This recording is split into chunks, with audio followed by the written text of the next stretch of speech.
Shana Tova, everyone. You may be seated. I heard that sometimes when I finish my sermon that there's a mass exodus out of the room that happens. And I'm going to kindly request that that doesn't happen. When you choose to leave the service is between you and God, but if everyone leaves at the same time, it's very disruptive for those who are staying, and especially for our prayer leaders. So in the words of my mother of blessed memory, stagger. Stagger your exits, stagger your time, and just be thoughtful, because if all of you think, no, he wasn't talking to me, I'll leave as soon as he's done, it really does get chaotic in the hallway, it gets chaotic in the driveway, but most of all, it gets chaotic here for those who are leading our service. A happy, a healthy, and a sweet new year to you and to your loved ones. I had to make up for a lot of lost time, and last week, Dory and I sat down and we watched the documentary, And So It Goes, the Billy Joel story, and it was great. I learned so much about his life and his genius. I think it's safe to say that Billy Joel was an organic songwriter. What was happening in his life just transmitted completely to the music that he wrote. So, when he was deeply in love, he wrote Always a Woman. When he was going through marital strife, he wrote Stiletto. And when he was disillusioned with the music industry, he wrote The Entertainer. I think that made Billy Joel's music organic and unforced and natural. And I think it made the music and the lyrics resonate all the more with the listener. While not in the league of Billy Joel now or ever, I have tried to fashion my rabbinate in the very same way.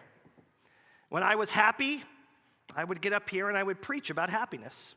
And when I was concerned, I would try to share my anxiety. And when I was passionate, I would try and express my passion so it would become contagious with all of you. Where I am on any new year is where I speak from. It's a place of honesty. So today, I want to talk to you about how lonely I feel. I am blessed with friends, I am blessed with family, and still I feel all alone. And here's why in no particular order. This is the first Rosh Hashanah since our daughter Eve was born almost 22 years ago that we are without our children here on the holidays. Thank God they are great. They are thriving. My daughter Eve is with my brother celebrating Rosh Hashanah in Atlanta, and Elias is with our family, our cousins in Jerusalem and Israel, and they're leading their best lives. But it's hard. It's hard not having them here. It's hard not breaking bread, going to Tashlich, and all of those things that we're so used to having them around. Just a few weeks ago, when Elias went off to his gap year to begin what is his first year of college, Dory and I officially became empty nesters, and it knocked me down. I'm having a really hard time with this new station in my life. Now, I know it's the way it's supposed to go, and I know that everything is good, and I'm not complaining about any of that, but I just don't feel ready for this, and I feel very lonely. And here's a quick story to highlight that. Last Sunday, I had a very busy day at work. I went to shul at 8:30 in the morning, and I had life cycle events that took me all the way till 4 o'clock in the afternoon on Sunday. And at Sunday, I came home at 4 o'clock knowing that Dory had an event in the city that she left for at 3:30. And I got into the house, and I put on the football games, and it was me and the 2 dogs, and it was eerily quiet, and I hated it. Any other Sunday before this, I would have loved the peace and quiet. I would have relished the moment, but I didn't, and it was awkward for me, and it makes me feel very lonely. I also feel very alone today as a Jew in this world. When the Torah that I have spent my life studying is applied, which reminds all of us to use our voice for the oppressed and our feet to stand with the downtrodden, when all of us stood in those moments, I never thought for a split second that when my moment of challenge came into the world, that I would look to my right and to my left as we did, and we'd be left alone. Instead of hearing the sounds of people tapping us on the shoulders and saying, "We're with you," I heard crickets. Universities that I attended, or maybe you attended, that we gave money towards, couldn't even condemn anti-Semitism in a congressional hearing. And then people are defining with these weird definitions what is anti-Semitism, so their Jew hatred becomes acceptable. So they're outside the bounds of bigotry.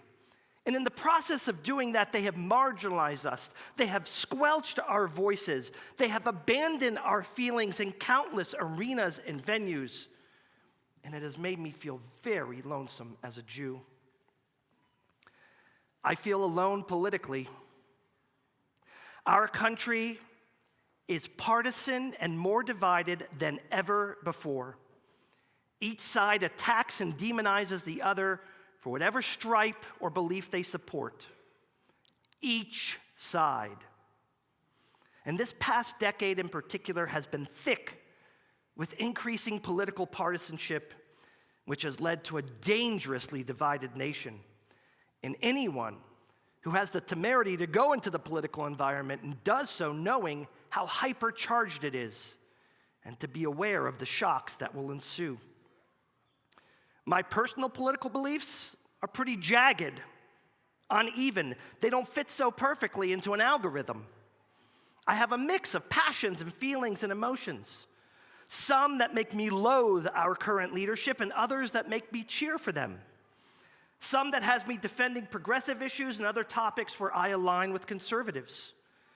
And in a partisan world, that makes me feel homeless, like I'm on a deserted island by myself. And I'm increasingly alone as a Zionist. My love for the land of Israel is unwavering. Nothing can or will ever interfere with the belief that the Jewish people are entitled to self-determination and their nation state, the homeland of the Jewish people, Israel, and that they're entitled to exist in peace and in security. I'm just not budging on that view today or ever. But I'm made to feel that loving my homeland means I have to agree with all the actions and all the statements of any current government, or my bona fides of loving the country is called into question. And that is an absolutely ridiculous notion. And exacerbating that issue, there are some topics that are really near and dear to my heart, like gun control or LGBTQ rights. And I'm fiercely connected to people who have said horrific and untrue things about Israel and demonize me and my country, who are part of that camp. And meanwhile, some of the loudly pro-Israel crowd out there do so at the expense of other groups that I really care about and that I advocate for. And that leaves me stranded in the parking lot while everyone else is in the stadium.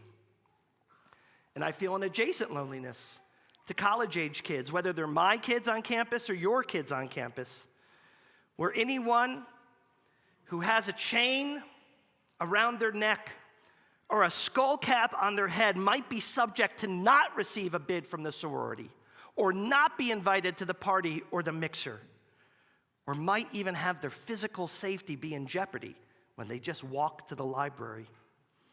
That has me very alone as a Zionist. And I'm lonely at the convention of facts and truths. In countless environments, especially in the print, the broadcast, and social medias, truth is too often not afforded a seat at the table. Sometimes it's not even invited into the conversation. Spinning all around are facts and figures and statements, but they're devoid of facts. They're just shared as if they are facts. People take details and they manipulate them and they construct them. And in doing so, they demonize things that are my passions. And they disassociate the tribe that I affiliate with. And they negate my place and they invalidate my opinions. Here's some low-hanging fruit examples that we will all appreciate. Hamas uses civilians as shields. They break international rules of warfare, and they hide in hospitals, and they fire rockets from playgrounds. This is not speculation. It is all verified. And yet, it is Israel that is being persecuted in international criminal courts. It is Israel that is being isolated politically and socially. It is Israel that has false claims of war crimes and genocide hurled its way that are devoid of fact or proof, but are loaded with damage and harm. And these facts, or lack thereof, these fictions and these falsehoods have led to Israel being abandoned by its friends while its foes do an I told you so dance. And hypocrisy, which is that sibling of deceit, it runs really thick when pictures of hungry people in Gaza are coordinated and manipulated by mainstream press and proven to be so. And all the while, Evyatar David, whose mother stood on this very bima, pleading for her son to come home after he was stolen from the Nova Music Festival in Israel on October the 7th, taken hostage, never afforded a visit by the International Red Cross, never afforded an opportunity in over 725 days to talk to his family. And a propaganda video shows him in skin and bones, frailty, less than 100 pounds, digging his own grave.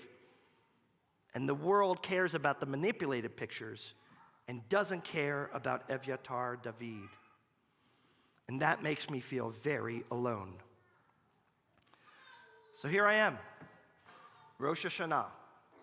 2,000 of my nearest and dearest are gathered around me, our congregational family.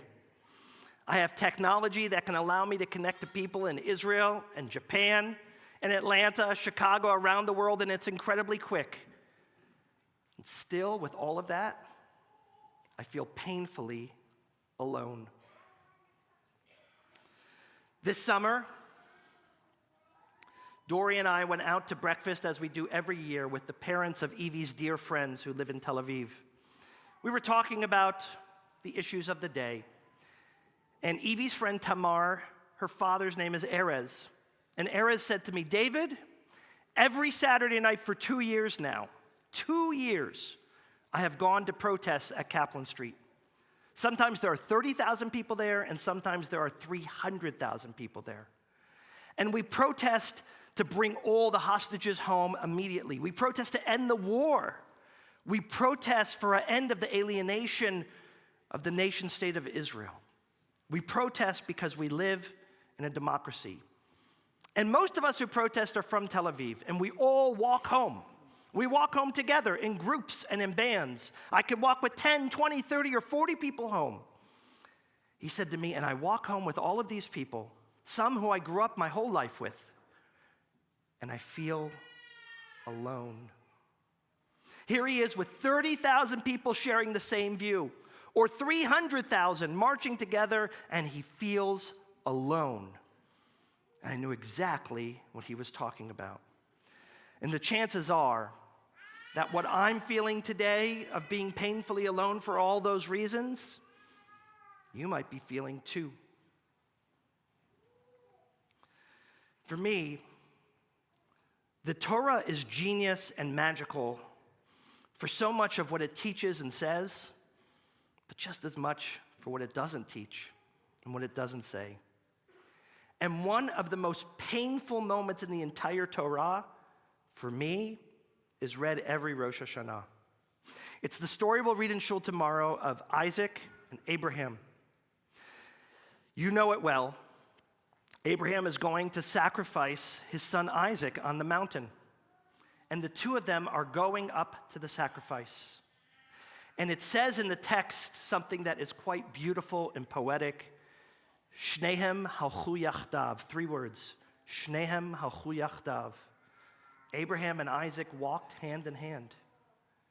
And this loving paternal moment, they're walking hand in hand and they go up the mountain.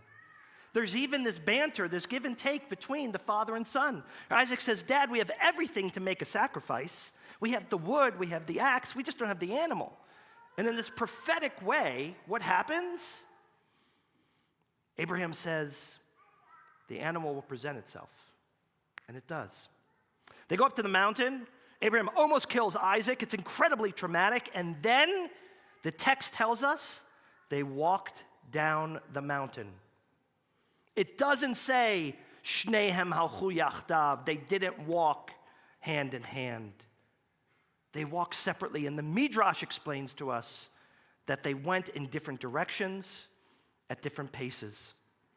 Abraham and Isaac never see each other again. They never speak again. But what becomes interesting is the life that Isaac leads. Isaac is a unique character in the Bible. He's the only character who has one spouse in this time. He's the only character who doesn't leave his homeland, which happens to be Canaan, now known as Israel. And he's the only character who doesn't interact with others in the community. The only people we see Isaac interacting with are his wife, Rebekah, and his children, Jacob and Esau. Every other character in the Bible has some connection with some outsider, but not Isaac. And it's safe to say that the trauma that happened in Isaac's life caused him to be lonely. He led a life alone. And then what happens to Isaac? He has an affliction. What's his affliction? He becomes blind. And I think when the text tells us that Isaac becomes blind, it's not only speaking of blindness in the figurative sense. I think it's talking to us about how we too can become blind when you, when I, when all of us don't have the opportunity to connect with others in our community, when we are remote, when we are secluded, and when we are lonely. We find the very same behavior in Hannah, who is the focal point of the Haftorah, who wants a child and can't, and she is abandoned by God and lonely. And if you read the text carefully, you can taste the saltiness of her lonely tears. So what's the antidote? How do we fix this loneliness? How do we get out of this place of feeling like we are alienated and that we don't belong? Well, whether it's Erez in Tel Aviv or me here in Closter, historically, this is not new for the Jewish people. At any century or any decade, we can have examples of Jews that were isolated. 1492 or 1942, ghettos and laws and libels, Jews struggled to find their place and to feel connected. And often we were given a choice. We were told, hey, you want to be part of society, that's fine. Get rid of your laws and your traditions and keeping Judaism the way that you're used to. Or we were told, you want to keep Judaism in that perfect way, that exact way, that's fine, but don't expect to become a member of the citizenry here. Don't expect to be part of society. That's the choice you make. And for me, I refuse Solomon's advice. I will not cut that baby. I will not be a part of a society that says I have to have either or. I want to be a shareholder of this country and the land of Israel. I want to be able to invoke my patriotism, to express my beliefs, and not to ever shy away from who I am religiously and the doctrines that bind me as a Jew, the teachings that are part of my canon. And I want to be able to celebrate and protect my homeland when it's prudent and to chastise it when I need to. I don't want to ever hide from who I am or from how I am. And I want to reject in a full-throated manner this alienation, this estrangement that I feel like it's being foisted upon me and maybe you too. So, how do I get out of this rut? How do I get out of this yucky feeling that's getting its grips on me of loneliness? Well, loneliness can be a curse and it can be a cure. And I want to give 3 things that I think all of us can do if we're suffering from this to help. The first thing is ironic, and that is I want us to embrace the loneliness, to actually run towards it for a minute.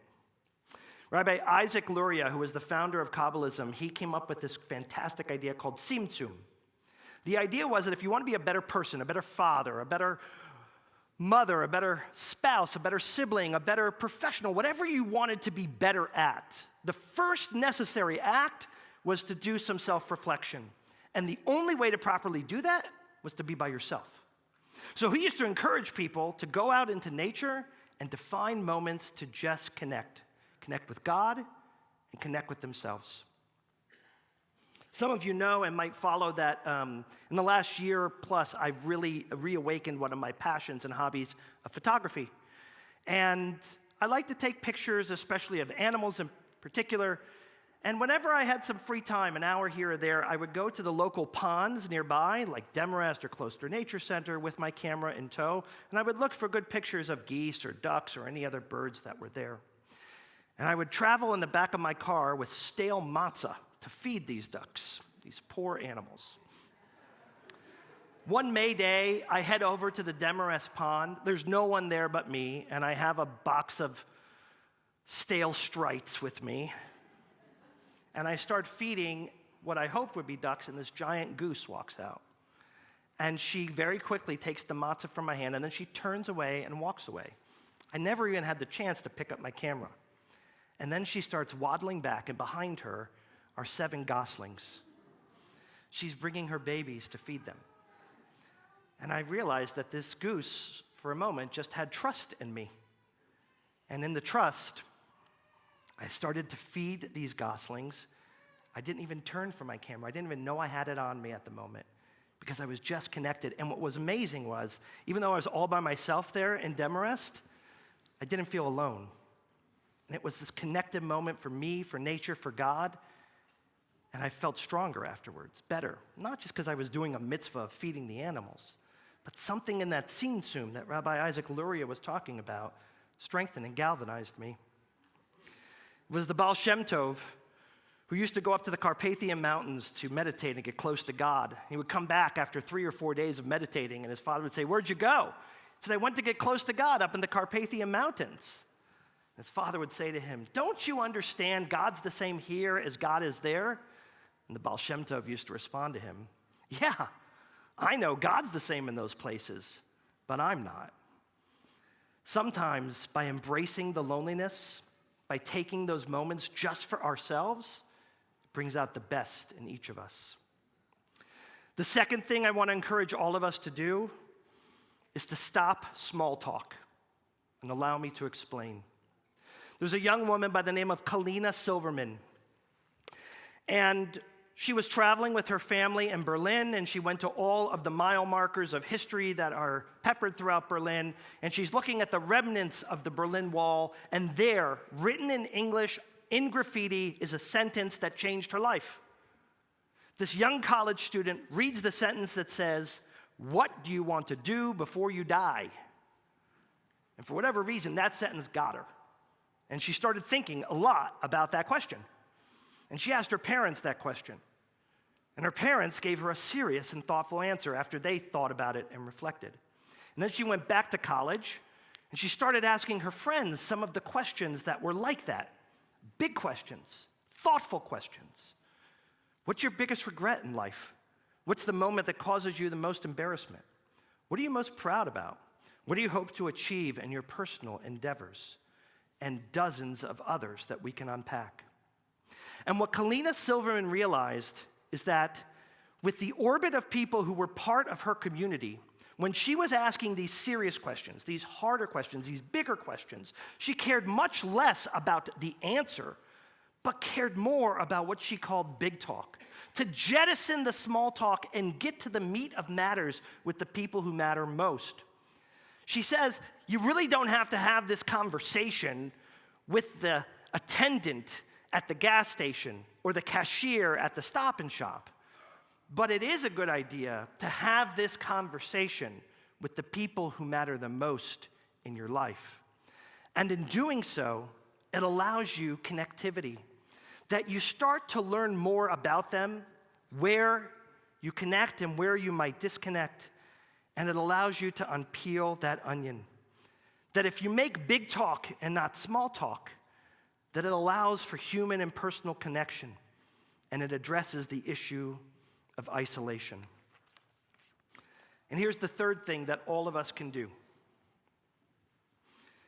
We can embrace the broken.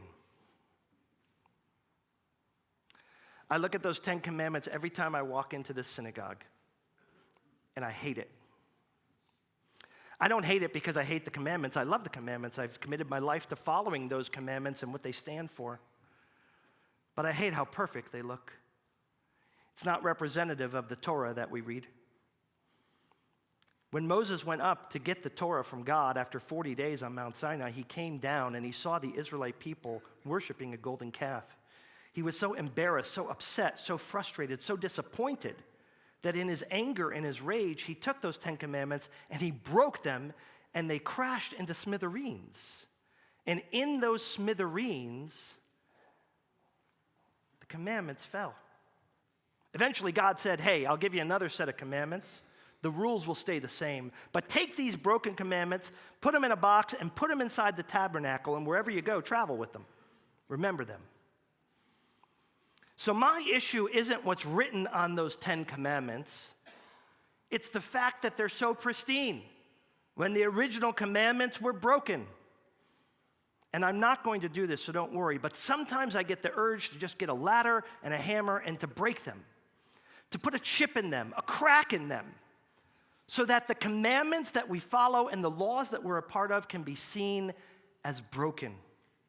Because we have this idea that the more we present as perfect and pristine, the better we are. But you know what it does? It leads to further isolation. Here's a great example of how I think brokenness connects people. I'm in Israel at Ben Gurion Airport. And for those of you who don't know, I am convinced that the source, the root of all anti-Semitism is at Ben Gurion Airport. Probably on El Al.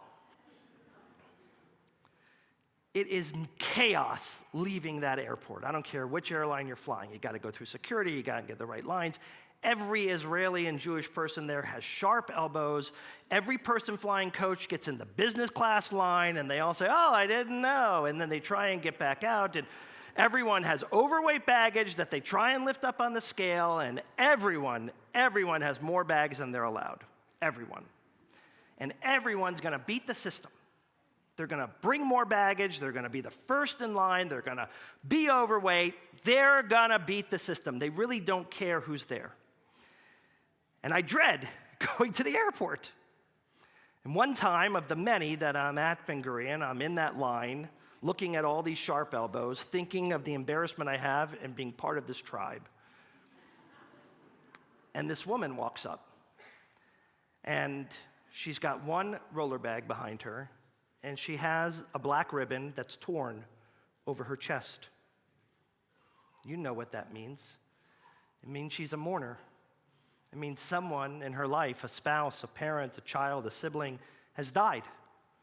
And she is in that process of mourning and probably going somewhere to continue that mourning. And then something amazing happened in Israel. That doesn't happen very often. The sea in Ben Gurion Airport opened up.